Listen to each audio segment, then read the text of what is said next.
ఏంటిది? ఇన్నాళ్ళు నేను చేసిన సేవింగ్స్, నీ స్టార్టప్ ఇనిషియల్ ఇన్వెస్ట్మెంట్కి ఇది సరిపోతుంది కదా? ఏంటి అప్పుడు నీ డబ్బు నా డబ్బు అని ఇప్పుడు ఇలా ఇచ్చేస్తుంది ఏంటని చూస్తున్నావా?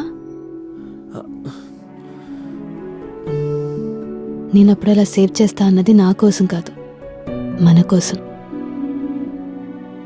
నీ అవసరం కన్నా నాకేది ఎక్కువ కాదు. ఇందాక మావయ్యతో అంటూ ఉన్నావు కదా, నీ రిస్క్ నువ్వే తీసుకుంటా అని. నీ అంటే నువ్వు ఒక్కడివే కాదు, నీలో నేను కూడా ఉన్నా.